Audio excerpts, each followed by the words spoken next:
Hermanos, en esta oportunidad voy a compartir con ustedes el sermón que lleva por título El poder espiritual para nuestras mentes. Repito, el poder espiritual para nuestras mentes. El propósito que persigo en el desarrollo de este sermón es explicar que Jesús prometió al hombre tener una nueva mente con el fin de obrar correctamente en todas las etapas de su vida. Esta promesa Jesucristo la hizo en función a hacer llegar a aquellas personas que Él llamare su Espíritu Santo. Ese poder que genera cambios y transformación. Este es entonces el propósito que persigo en este sermón. Hermanos, ¿cómo quedar libres por fin de las flaquezas, de las debilidades y de los pecados humanos? ¿Se han ustedes planteado este interrogante? ¿Cómo quedar libres de mis pecados? ¿Cómo quedar libres de mis flaquezas, de mis debilidades? Una de las promesas más alentadoras que jamás se le haya dado al ser humano es esta declaración que encontramos en el Evangelio de Juan, capítulo 8, versículo 32. Vamos allá. Evangelio de Juan, capítulo 8, versículo 32. Ahí vamos a encontrar esta promesa alentadora que jamás se ha dado a los hombres de parte de Jesucristo. Vean entonces que en Juan 8:32 leemos. Están llegando ahí. Juan 8:32. Leo el versículo 32 y dice: y conoceréis la verdad, y la verdad os hará libres. Vean la promesa que están leyendo. Tratemos de entenderla. Juan 8:32 dice: conoceréis la verdad, y la verdad os hará libres. Vean entonces, Jesucristo nos promete libertad. Conoceréis la verdad, y la verdad os hará libres. Entonces ahora, la libertad que Jesús prometió, la libertad que Él está brindándole al ser humano en la iglesia, es una libertad de todas nuestras debilidades, de todas y cada una de nuestras debilidades, producto de la naturaleza humana.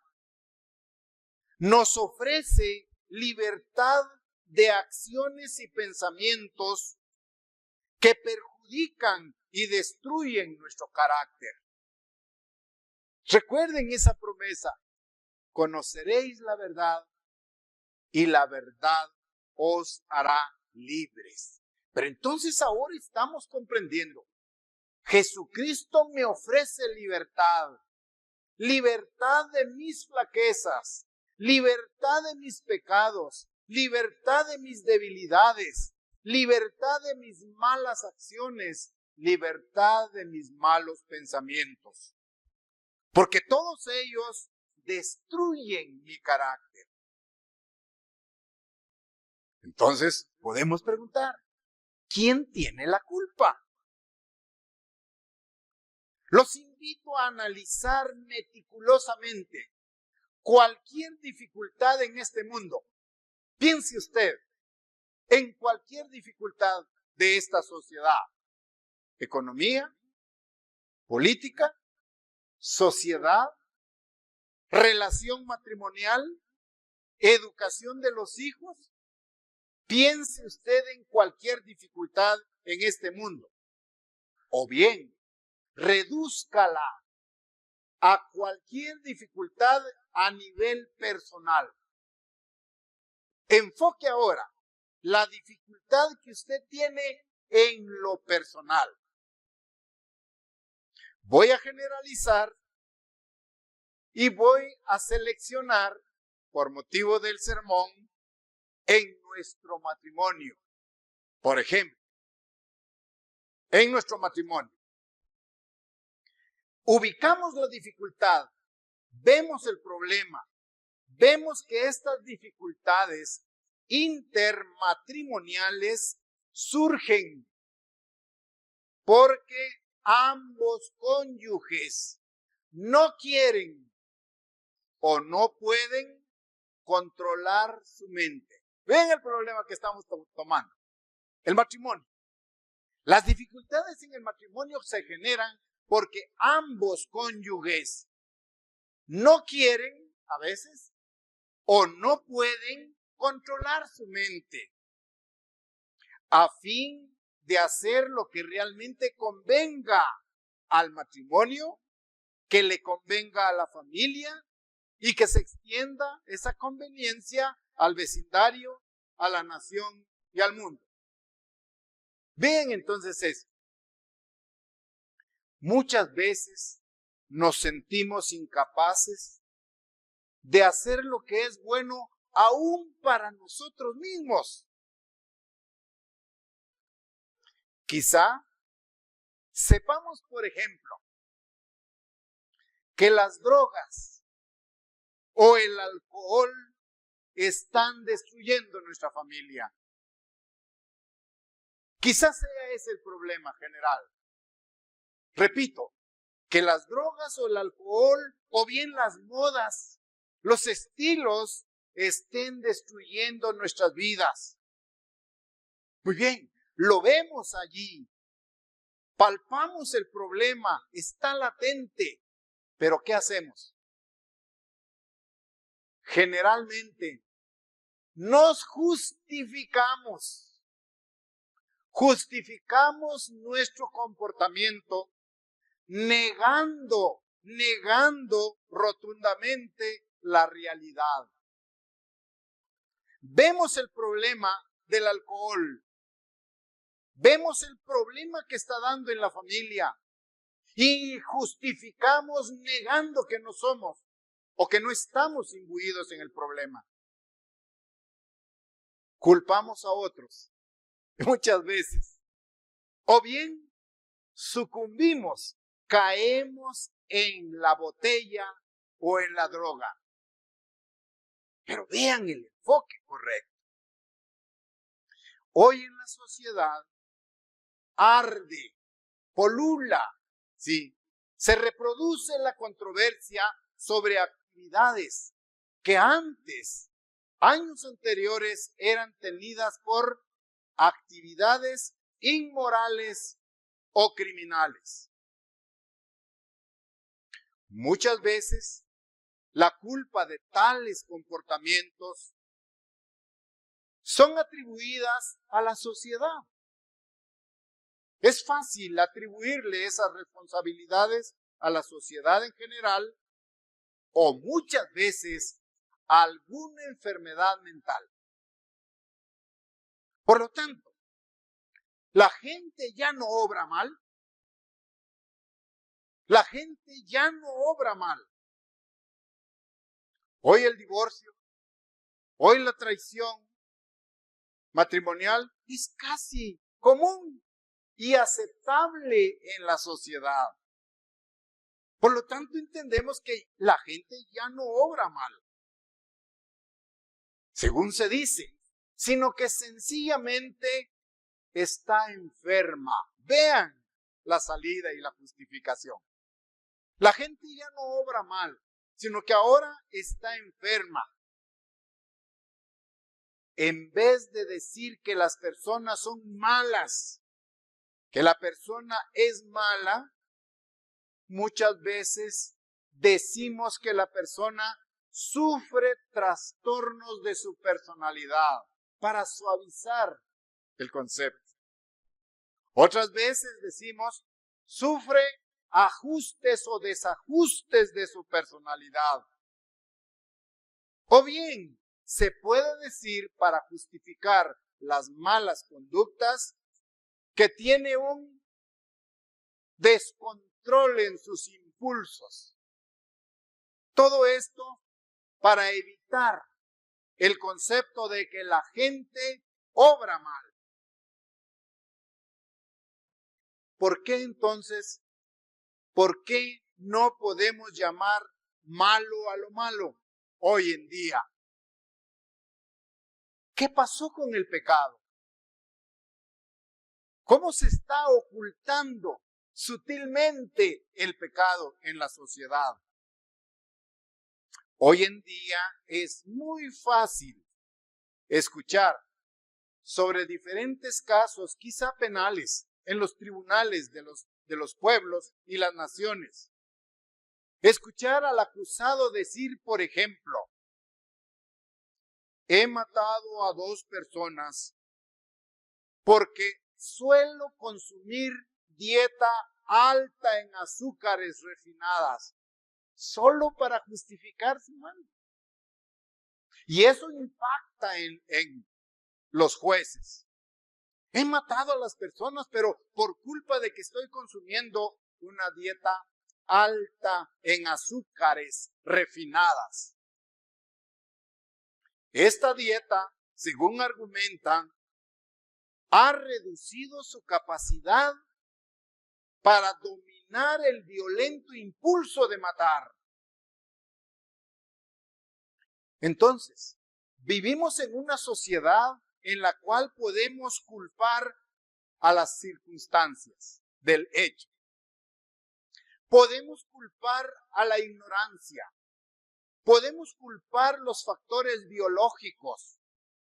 Podemos culpar la dieta alimenticia. Podemos culpar a nuestra familia. Podemos culpar a la sociedad y así podemos llegar a culpar a todo el mundo. Por lo tanto, podemos restarle importancia a todas las acciones perjudiciales, dándoles un nuevo nombre, que ya no se llama pecado, sino que puede llamarse quizá un trastorno de la personalidad, un desajuste de la personalidad, pero ya no se menciona el pecado. ¿Cuál es el punto de vista de Dios? ¿Qué tiene Dios para nosotros hoy? Aún así, hermanos, nosotros somos los que cometemos los actos.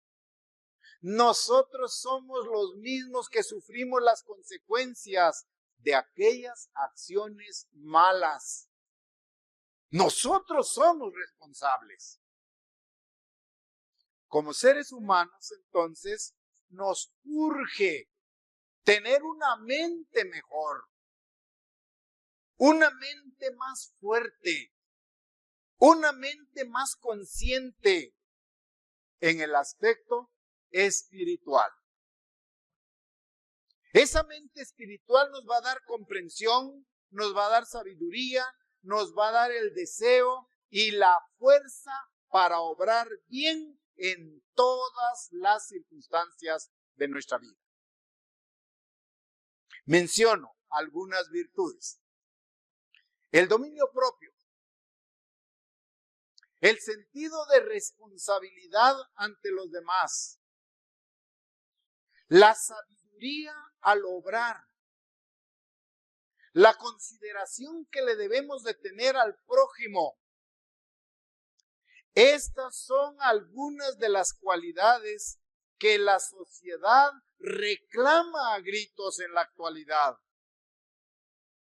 Pero lamentablemente son cualidades que en muchísimos casos no existen. No hay dominio propio, no hay sabiduría, no hay consideración para el prójimo. Estos valores están fuera de la sociedad. Pero hace casi 2000 años, Jesús prometió que los hombres podrían tener una mejor mente a fin de permitirles obrar correctamente. Hace 2000 años casi, Jesucristo dijo, hay una manera de controlar nuestros temores. Hay una manera de controlar nuestros impulsos. Existe una forma para controlar nuestra ira. Hay una fórmula para controlar nuestra concupiscencia. Eso vino a predicar Jesucristo. A sus oyentes, Jesucristo les dijo que de la mente de quienes creyeran en Él, correrían ríos de agua viva. Juan capítulo 7, ahí estamos. Juan capítulo 7, versículo 38. Juan capítulo 7, versículo 38.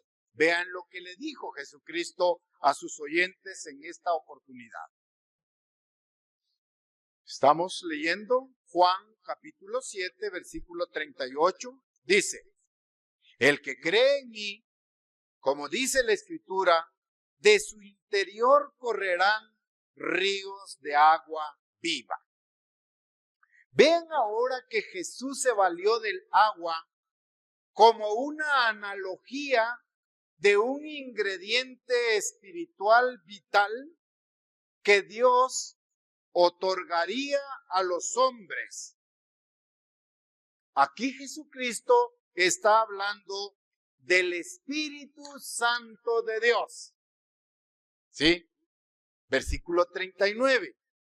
Esto dijo del Espíritu que habían de recibir los que creyesen en Él, pues aún no había venido el Espíritu Santo, porque Jesús no había sido aún glorificado. Vean entonces la promesa. Jesucristo dice, hay una forma para controlar la ira, su concupiscencia, para controlar y dominar el pecado. Hay una fórmula. Y nos ofrece, nos promete su Espíritu Santo para poder gobernar estas debilidades, estas flaquezas que se conocen como pecado. ¿Ya? El Espíritu Santo, de que estamos leyendo en el versículo 39, conferiría a los hombres, le daría a los hombres la energía necesaria para cambiar, la energía necesaria para obrar rectamente. El Espíritu Santo se llama así, es santo porque proviene de Dios. El Espíritu Santo se le envió al hombre, ustedes saben la historia, 7 semanas después de la crucifixión y resurrección de Jesucristo. Y esto coincide con la fiesta anual que celebramos llamada Pentecostés. ¿Qué era ese Espíritu Santo? ¿Qué era? Recordemos que la palabra espíritu es una traducción que viene de la palabra griega neuma. La palabra griega neuma significa viento. Esta palabra griega neuma también significa energía invisible, de poder formidable. Juan capítulo 3, versículo 8. Estamos ahí en el mismo evangelio. Juan capítulo 3 ahora, versículo 8.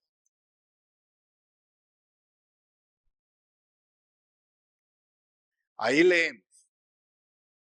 El viento sopla de donde quiere y oyes su sonido, mas ni sabes de dónde viene ni a dónde va. Así es todo aquel que es nacido del Espíritu.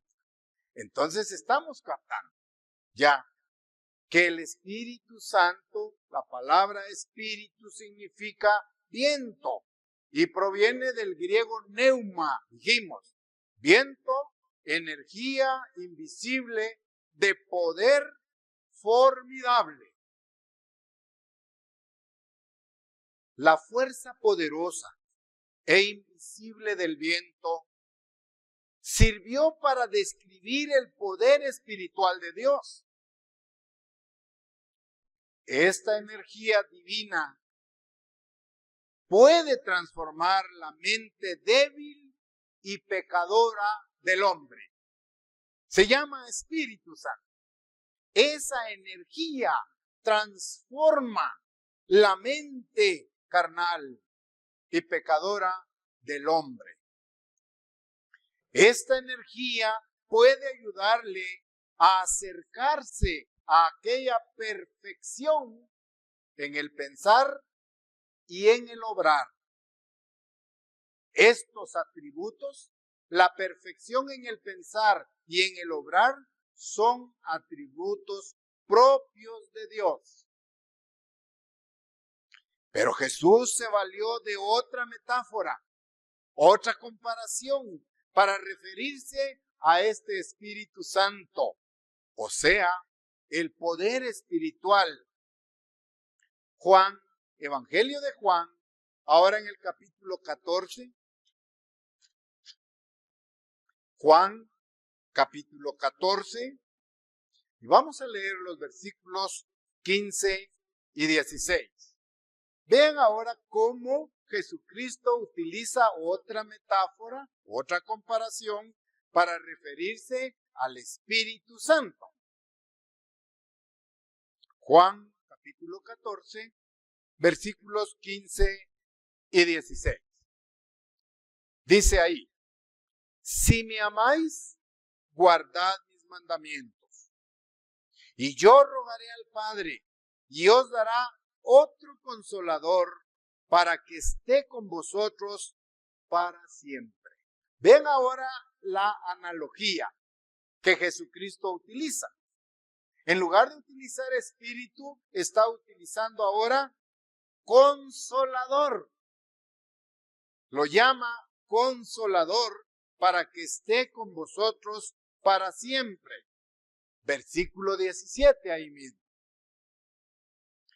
El Espíritu de verdad, al cual el mundo no puede recibir, porque no lo ve ni le conoce, pero vosotros le conocéis, porque mora en vosotros y estará en vosotros. Esa es la promesa grande que tenemos allí. Entonces, hermanos, Dios nos ofrece una ayuda poderosa a través de su Espíritu Santo. El apóstol Pablo también habló de aquel consolador o el Espíritu en sus diversas epístolas, explicando lo que puede hacer el Espíritu Santo por cada uno de nosotros. ¿Qué puede hacer por nosotros? Es un espíritu que nos permite desarrollar una mente de enorme poder. Cáptenlo bien. El Espíritu Santo nos permite desarrollar una mente con gran poder. El Espíritu Santo que Dios nos ofrece nos capacita para crecer en el dominio propio, para dominar nuestros pecados, para dominar la ira, para dominar la concupiscencia. El Espíritu Santo nos da esa capacidad de ejercer control sobre todos aquellos malos hábitos que nuestra naturaleza humana nos provee.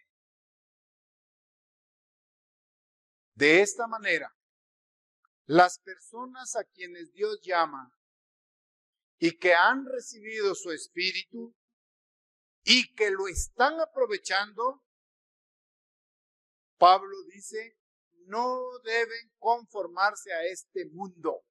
No deben adaptarse a este mundo. Repito, aquellas personas que Dios ha llamado y que les ha proveído de su espíritu, de esa mente nueva. El apóstol Pablo dice en Romanos 12:2, vamos allí, Romanos capítulo 12, versículo 2, lo siguiente. Romanos capítulo 12, versículo 2. Todas las personas a las cuales Dios ha llamado y que han recibido su espíritu, que lo están aprovechando al máximo, a ellos se les amonesta en Romanos 12, versículo 2. Y dice, no os conforméis a este siglo, a esta sociedad, a este mundo, sino transformaos por medio de la renovación de vuestro entendimiento, para que comprobéis cuál sea la buena voluntad de Dios, agradable y perfecta. Si pertenecemos a Dios, debemos transformarnos por medio de la renovación, leímos ahí. Tenemos que transformarnos por medio de la renovación de nuestro entendimiento, o sea, de nuestra mente. El objetivo de esa transformación es para comprobar, dice el versículo 2, lo estoy comentando, para comprobar cuál sea la buena voluntad de Dios, agradable y perfecta.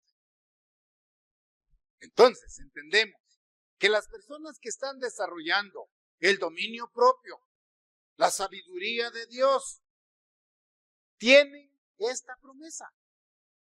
Se le está llamando, se le está invitando, no os conforméis a este siglo. Tenemos que cambiar producto de la presencia del Espíritu Santo en nosotros. Pero hay otra promesa más. Vamos a Efesios capítulo 3. Efesios capítulo 3, versículo 16.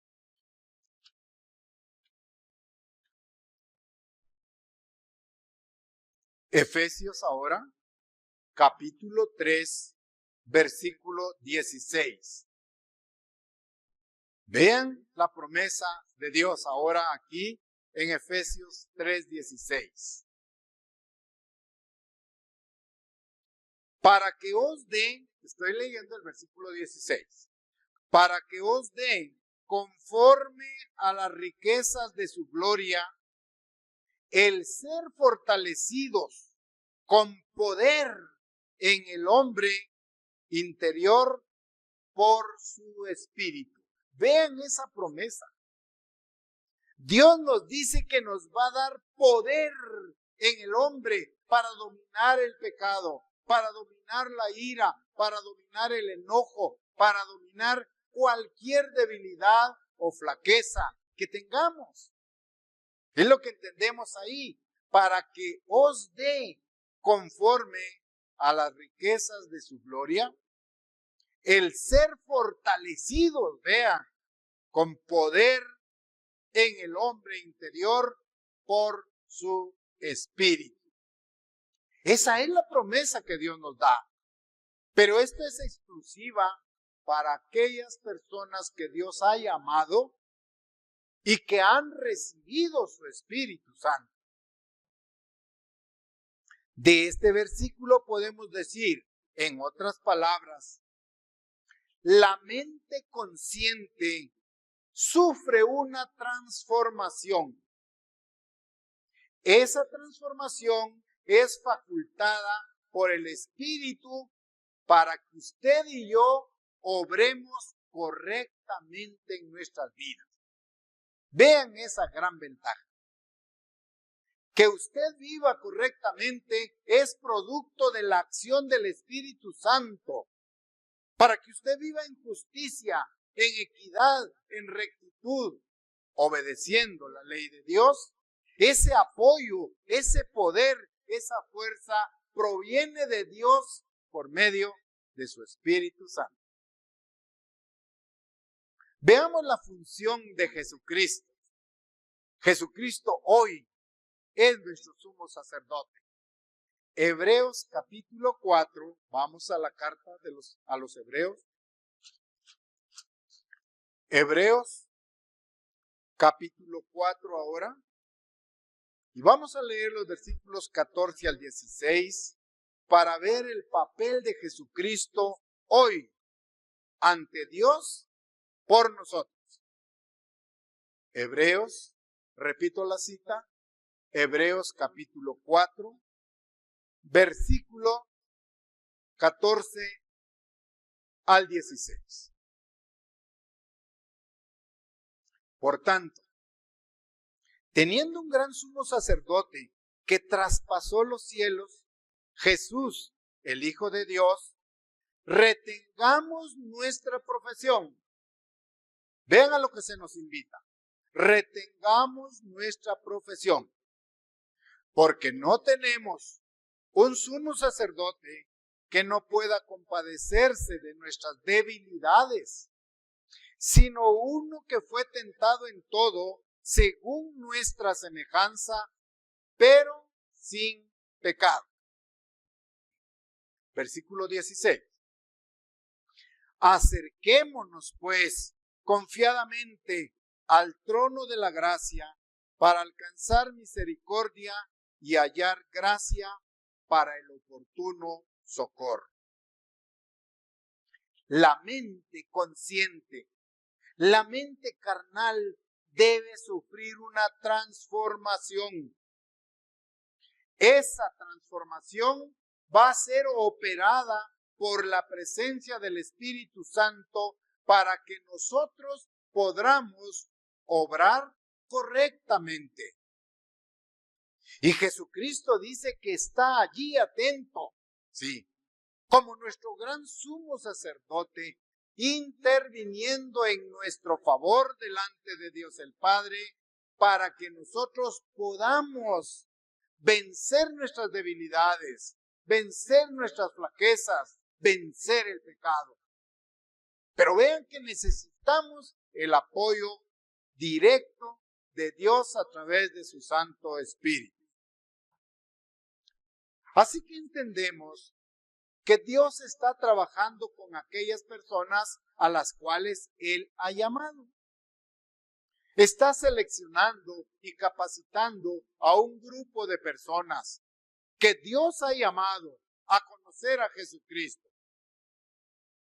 Vamos a Juan capítulo 6, versículo 44. Juan capítulo 6, versículo 44. Vean con quién está trabajando Dios en esta era, en esta época. Juan capítulo 6, versículo 44. Ahí leemos. Ninguno puede venir a mí, dice Jesucristo, ninguno puede venir a mí si el Padre que me envió no le trajere, y yo le resucitaré en el día postrero. Vean que Jesús está trabajando con las personas que Dios ha llamado a conocerle como nuestro Redentor, como nuestro sumo sacerdote y como nuestro Salvador. Y es claro el versículo. Ninguno puede venir a mí, ninguno puede conocerme, ninguno puede entender mi mensaje si el Padre no lo trae. Es un llamamiento especial el que Dios le ha hecho a usted. Y esto lo hace por medio de su Espíritu Santo, otorgándonos su poder a todos y cada uno de nosotros como sus seguidores. Jesús es poderoso para hacer todas las cosas en beneficio de nosotros. Vamos a leer Efesios capítulo 3, versículo 20. Efesios capítulo 3, versículo 20. Veamos una arista de lo que es el poder de Jesucristo, lo que Él puede hacer. Efesios 3:20 dice, y a aquel que es poderoso para hacer todas las cosas mucho más abundantemente de lo que pedimos o entendemos, según el poder que actúa en nosotros. Vean ahora la promesa del Espíritu Santo actuando en nosotros. Estamos leyendo Efesios 3:20. Y aquel, repito, y aquel que es poderoso para hacer todas las cosas mucho más abundantemente de lo que pedimos o entendemos, según el poder que actúa en nosotros. ¿Cuál es ese poder?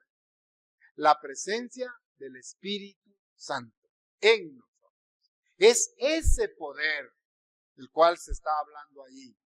Ese poder que cambia nuestras mentes, que nos da el control sobre la ira, sobre la concupiscencia, el control sobre el pecado, el dominio propio, esas cualidades y virtudes que se ven en el verdadero cristiano.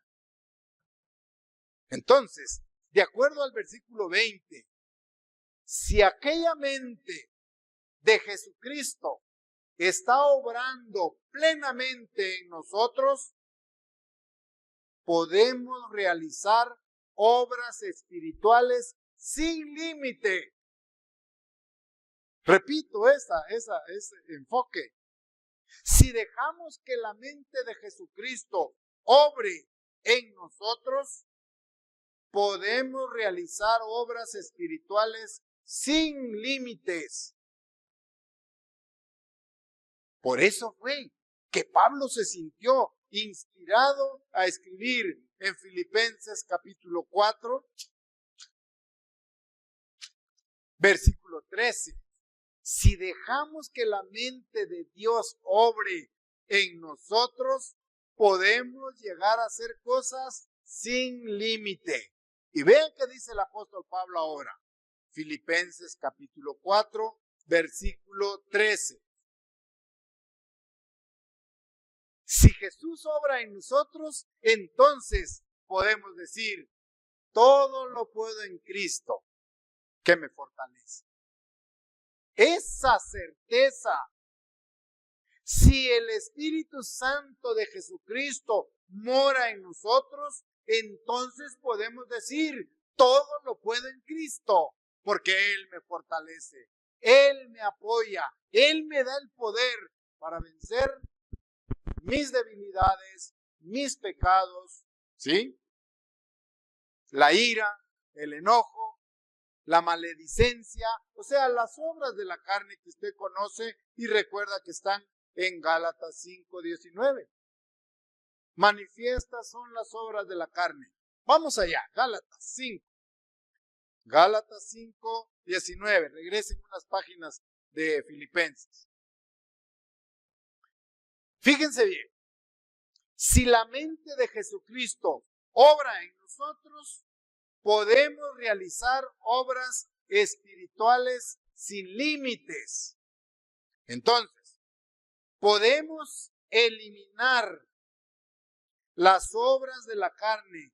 Leo versículo 19 de Gálatas 5.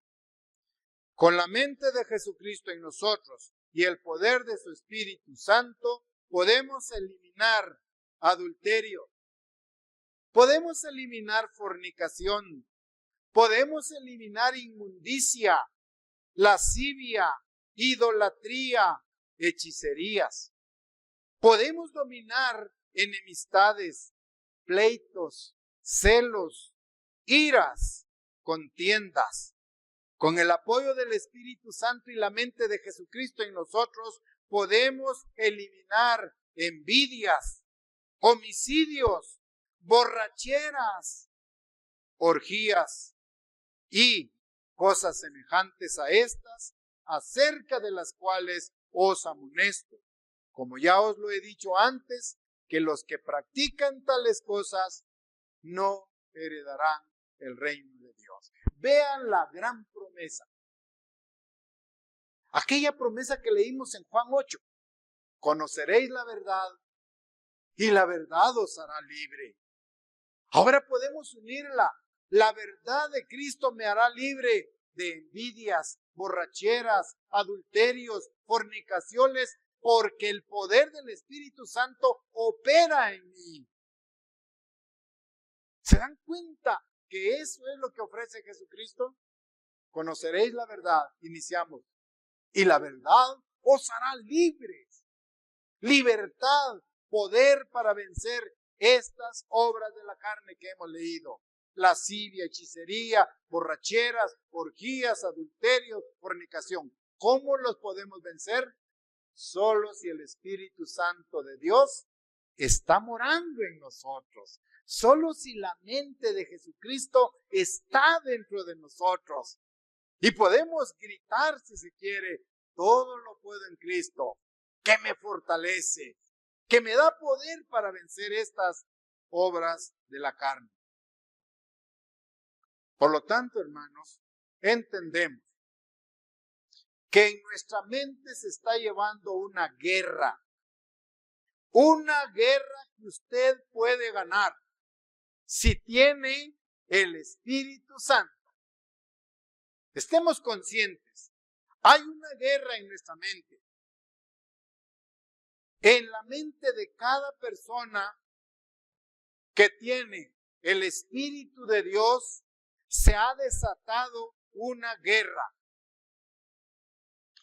El deseo humano, mi naturaleza humana en contra del Espíritu Santo. Esa es la guerra. O sea, se ha desatado una guerra entre envidia, celos, borracheras, hechicerías en contra de amor, gozo, paz, bondad, paciencia. Hay una guerra, hay una confrontación entre estos valores. ¿Ya? El deseo humano, mi naturaleza humana, se está midiendo en contra de las instancias del Espíritu Santo. Eso pasa en mi mente. El apóstol Pablo escribió, detalló, definió bien esta guerra en Romanos capítulo 8. Vamos allá. Romanos capítulo 8, versículo 18. Romanos, repito, vamos a leer, capítulo 7. Romanos 7 y versículo 18. Aquí el apóstol Pablo está describiendo esta lucha que se da en nuestra mente. Está llegando a Romanos capítulo 7, versículo 18. 7:18. Y yo sé, dice el apóstol Pablo, y yo sé que en mí, esto es en mi carne, hablando de la naturaleza humana, esto es en mi carne, no mora el bien, porque el querer el bien está en mí, pero no el hacerlo. Vean esa lucha entre estos dos aspectos. La naturaleza humana en contra de la naturaleza espiritual. La naturaleza espiritual.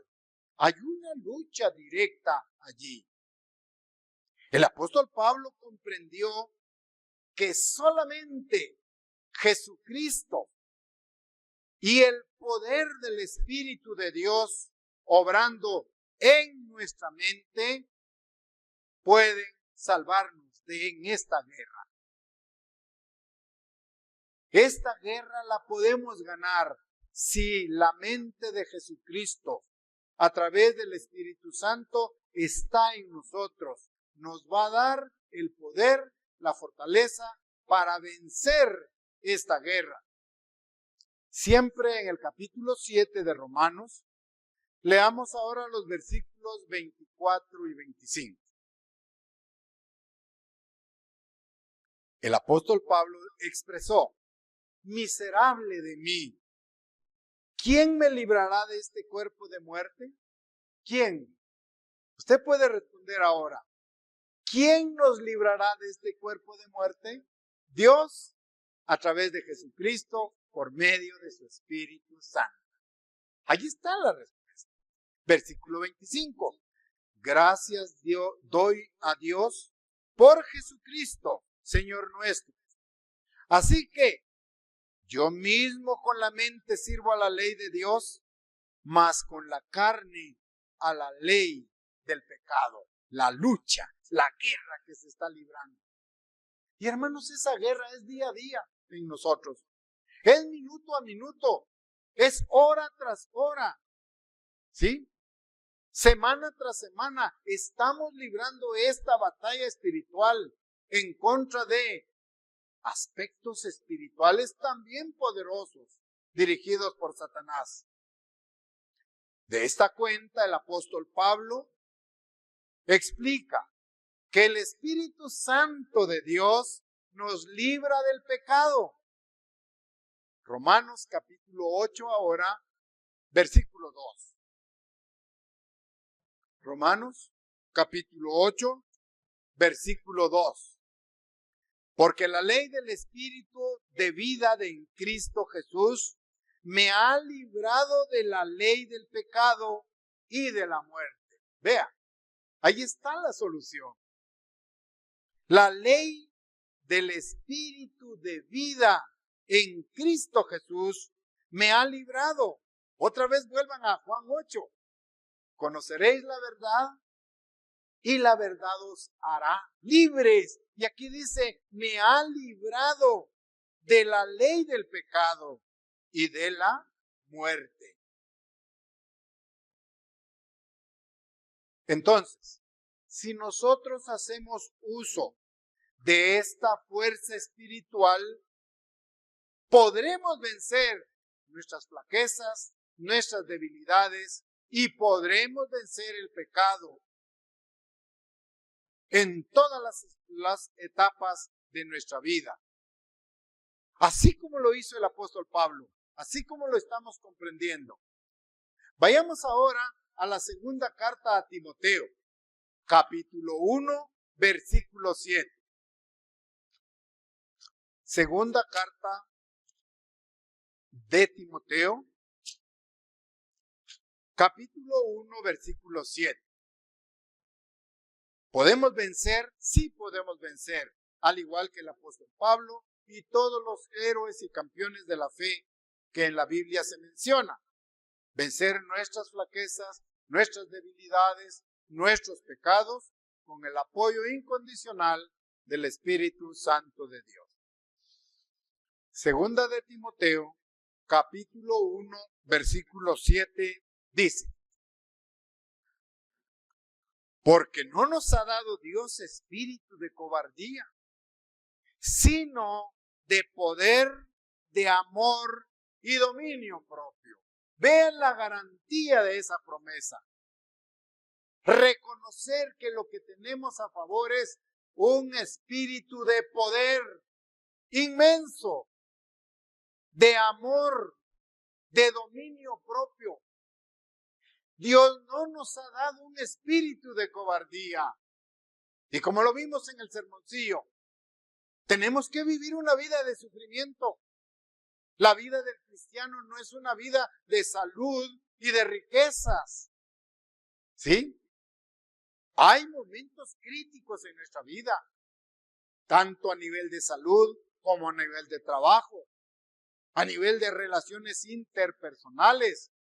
Pero tenemos el apoyo directo, porque no nos ha dado Dios un espíritu de cobardía, sino de poder, de amor y de dominio propio. Leemos en Segunda de Timoteo, capítulo 1, versículo 7.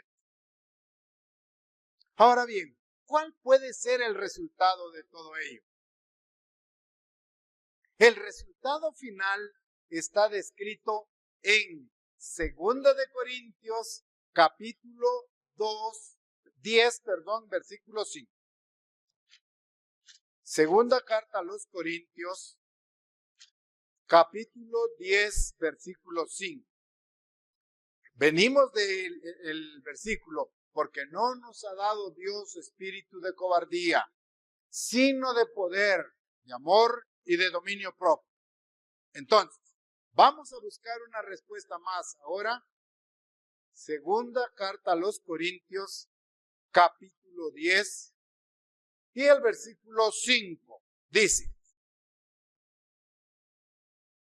derribando argumentos y toda altivez que se levanta contra el conocimiento de Dios, llevando cautivo todo pensamiento a la obediencia a Cristo. ¿Qué nos ofrece entonces como resultado? Porque no nos ha dado Dios un espíritu de cobardía, sino de poder, derribando argumentos y toda altivez. Estoy uniendo estos dos versículos. Derribando argumentos y toda altivez que se levanta contra el conocimiento de Dios, y llevando cautivo todo pensamiento a la obediencia a Cristo. Dios promete que todos podemos recibir esta nueva mente, una mente transformada, una mente espiritual. Dios nos promete que podemos recibirla, que se puede gestar ese cambio. Dios dice que Él fijará esta mente en nuestra conciencia.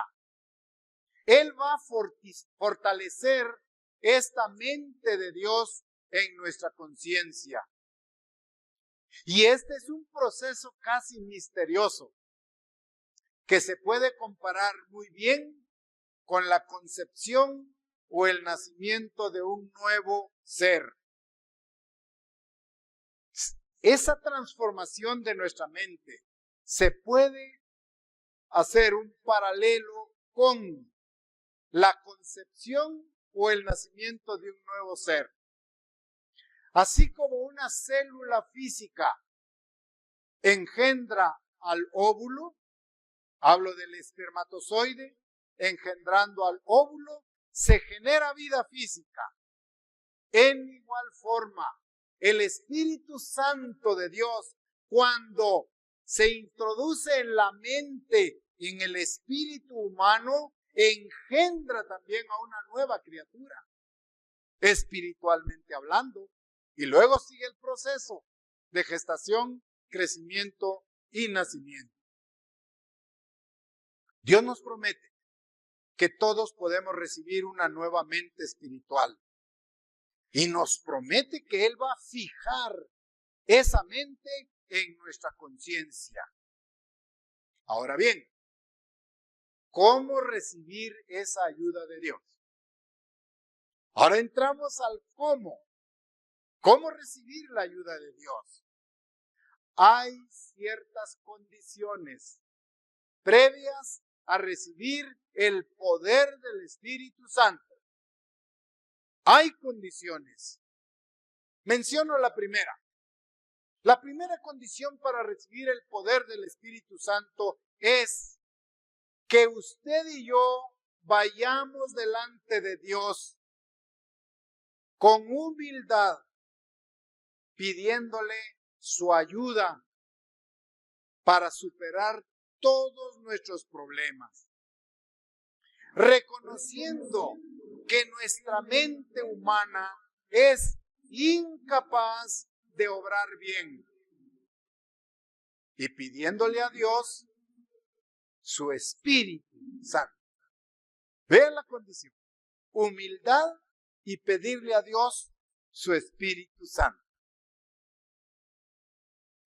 Lucas capítulo 11 ahora. Lucas capítulo 11, versículo 13.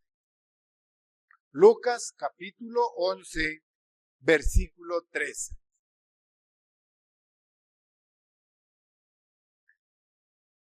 Repito la primera condición: ir ante Dios humildemente pidiéndole ayuda para resolver nuestros problemas y pidiéndole que nos dé su Espíritu Santo. Lucas 11:13 dice: pues si vosotros, siendo malos, sabéis dar buenas dádivas a vuestros hijos, ¿cuánto más vuestro Padre Celestial dará el Espíritu Santo a los que se lo pidan? Vean la condición 1. Ir delante de Dios con humildad y pedirle el Espíritu Santo. Lo estamos confirmando en Lucas 11:13. ¿Cuánto más? Leo la segunda parte. ¿Cuánto más vuestro Padre Celestial dará el Espíritu Santo a los que se lo pidan? Entonces, concretamente, ¿quiere usted vencer su debilidad? Borrachera, orgía, envidia, adulterio, fornicación, estos pecados, ¿quiere vencerlos? Vaya delante de Dios en humildad, pídale su Santo Espíritu y dice que cuanto más vuestro Padre Celestial dará el Espíritu Santo a los que se lo pidan. Primera condición. Para vencer el pecado necesitamos tener el Espíritu Santo de Dios. Sin Él vamos a fallar. Sin Él esa guerra mental la va a ganar Satanás. La está ganando cada día, está avanzando en mi mente. ¿Sí? Vean la segunda condición. Tenemos que estar dispuestos a seguir sus instrucciones, porque solamente los que obedecen a Dios pueden recibir esa mente nueva, pueden recibir el Espíritu Santo. ¿A través de qué? A través de la obediencia a las instrucciones de Dios. La segunda condición. Cáptenlo bien. La primera dije, ir humildemente ante Dios y pedirle de su Espíritu Santo. Segunda condición, ahora, escuchar las instrucciones de Dios y obedecerlo. Porque Dios le va a dar su Espíritu Santo a todos aquellos que le obedezcan. Hechos capítulo 5, versículo 32. Hechos 5:32.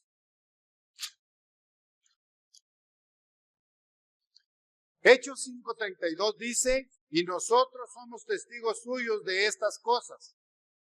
Y también el Espíritu Santo, el cual ha dado Dios. Ahora vean bien a quién. Condición, a los que le obedecen. No hay otra alternativa. ¿Sí? Nosotros somos testigos de estas cosas y también el Espíritu Santo, el cual ha dado Dios a los que le obedecen. El apóstol Pedro, por su parte, nos da la tercera condición. El apóstol nos da la fórmula sencilla a cada uno de nosotros para poder recibir esa nueva mente, ese poder que cambia la mente carnal. Hechos 2:38. Vean cuál es el procedimiento sencillo. Hechos 2, versículo 37 y 38. Al oír esto se compungieron de corazón y dijeron a Pedro y a los otros apóstoles, varones hermanos, ¿qué haremos? Pedro les dijo, arrepentíos y bautícese cada uno de vosotros en el nombre de Jesucristo para perdón de los pecados y recibiréis el don del Espíritu Santo. Tercera condición, arrepentimiento, bautismo y recepción del Espíritu Santo. Entonces, con esto que llevamos ya comprendido, podemos decir, gracias a Dios Todopoderoso, gracias a ese Dios Altísimo, nosotros podemos ser libres. Dios nos dice, conoceréis la verdad y la verdad os hará libres.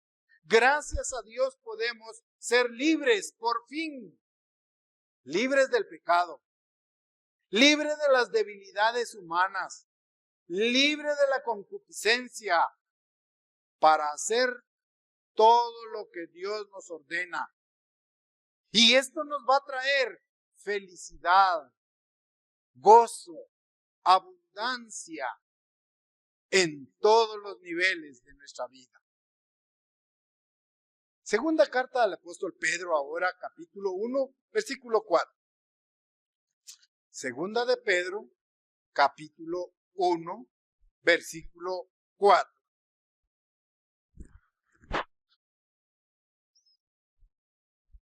Segunda de Pedro, capítulo 1, versículo 4 dice, por medio de las cuales nos ha dado preciosas y grandísimas promesas para que por ellas llegaseis a ser participantes de la naturaleza divina, habiendo huido de la corrupción que hay en el mundo a causa de la concupiscencia. Este es el gran poder que Dios nos da. Esta es la promesa que Dios nos da de brindarnos el poder de su Espíritu Santo. A eso se debe. Que necesitamos, número 1, condición, ir delante de Dios en humildad y pedirle su Espíritu Santo. Segunda condición, obedecer sus instrucciones, porque Él dice, cuanto más Dios os dará el Espíritu Santo si se lo pedimos con humildad y con todo nuestro corazón. Ese poder maravilloso que también Jesucristo lo comparó con el agua. En Juan 7, 37 y 39 está esta metáfora. Juan capítulo 7, los versículos 37 al 39. ¿Por qué comparó Jesús el Espíritu Santo con el agua? Versículo 37. En el último gran día de la fiesta, Jesús se puso en pie y alzó la voz diciendo, si alguno tiene sed, venga a mí y beba. Y el que cree en mí, como dice la Escritura, de su interior correrán ríos de agua viva. Esto dijo del Espíritu que habían de recibir los que creyesen en él, pues aún no había venido el Espíritu Santo, porque Jesús no había sido aún glorificado. Hermanos, el agua se presenta en la naturaleza en 3 estados: líquido, gaseoso y sólido. Sí, ¿verdad? Lo conocemos así.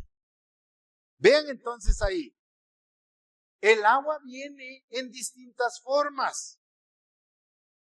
Repito, líquida, gaseosa y sólida. Dios está revelando aquí que el Espíritu Santo también se manifiesta de diferentes formas. ¿Se recuerdan cuando Jesús fue bautizado en el río Jordán? Jesucristo vio venir el Espíritu Santo, ¿cómo? Como una paloma. Vean esa forma. Pero en el día de Pentecostés estaban los discípulos juntos cuando en eso dice que entró un fuerte viento y lenguas de fuego. Vean las formas de manifestación del Espíritu Santo en estos 2 ejemplos. Por eso es que el agua viene en distintas formas y aquí leímos que En el último gran día dijo, el que tenga sed, venga a mí, beba. Y de su interior correrán ríos de agua viva, pero diciendo, correrá frutos del Espíritu Santo. Está comparando ahí perfectamente. Una condición más, el agua limpia. Todos tenemos esa experiencia. El agua limpia. Cada vez que nos bañamos o que lavamos nuestra ropa, estamos aprovechando la cualidad del agua, que es limpieza, su capacidad limpiadora. Ahora apunten al Espíritu Santo. El Espíritu Santo limpia mis pecados, mis impurezas. Por eso Jesús dice, correrán ríos de agua viva. El agua quita cualquier mancha, por fuerte que sea. En sentido espiritual, nosotros estamos manchados por el pecado y necesitamos el Espíritu Santo para que nos limpie, para que nos purifique. De ahí la importancia de esta comparación que Jesús hizo. ¿Ya? Efesios 5:27. Vean qué espera Jesucristo de su iglesia. ¿Qué anhela Jesucristo de su iglesia? ¿Cuáles son las condiciones que Jesucristo espera de su iglesia en la actualidad, en la novia y futura esposa de Jesucristo? La iglesia. Efesios 5:27. Efesios 5:27.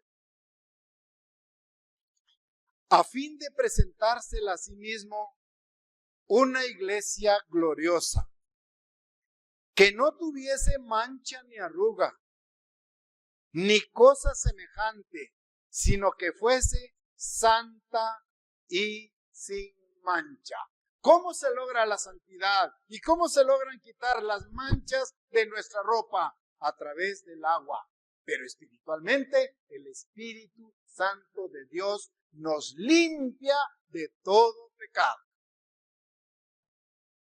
Por último, el agua lleva nutrientes. Y eso lo conocemos muy bien ahí. El agua contiene nutrientes del suelo, los cuales lleva a la raíz, al tallo, a las hojas y al fruto en una planta. Los nutrientes del agua llegan hasta el fruto. Piensen ahora en el Espíritu Santo. Ya. El Espíritu Santo va a la raíz espiritualmente. Recorre el tallo, llega a las ramas, porque dice Jesucristo, yo soy la vid, vosotros los pámpanos. Todo pámpano que en mí no lleva fruto, lo corto y es quemado. Así que el Espíritu Santo también produce frutos. Amor, gozo, paz, paciencia, bondad, benignidad, templanza. Contra tales cosas no hay ley. No hay ley. Y por último, Jesucristo utiliza la metáfora de comparar el Espíritu Santo con el agua, porque el agua refresca. Esa es una experiencia vívida de nosotros. Cuando hacemos ejercicio físico, sacamos líquido, expulsamos líquido. Ese líquido que se expulsó a través del sudor, a través de los poros, necesita ser reincorporado también para sentirnos fortalecidos. Ese mismo proceso se lleva a cabo con el Espíritu Santo. Todo ser humano necesita el Espíritu Santo para fortalecerse, para recuperarse y cumplir con todos los actos de justicia y obediencia delante de Dios. Esa es la razón por la cual Jesucristo dijo en el último y gran día, el que tiene sed, venga a mí y beba. Y de su interior correrán ríos de agua viva, refiriéndose al Espíritu Santo de Dios. Por lo tanto, hermanos, iniciamos conociendo la promesa: conoceréis la verdad y la verdad os hará libre. La verdad de Dios nos libera de adulterios, fornicación, envidias, borracheras, orgías. Nos libera del pecado, nos libera de la concupiscencia. Así que debemos pedirle a Dios que incremente su espíritu en cada uno de nosotros para llegar a ser verdaderamente libres del pecado. Que esa sea nuestra convicción, que ese sea el deseo y la tarea ardua en cada día para poder vencer el pecado con la ayuda del Espíritu Santo de Dios.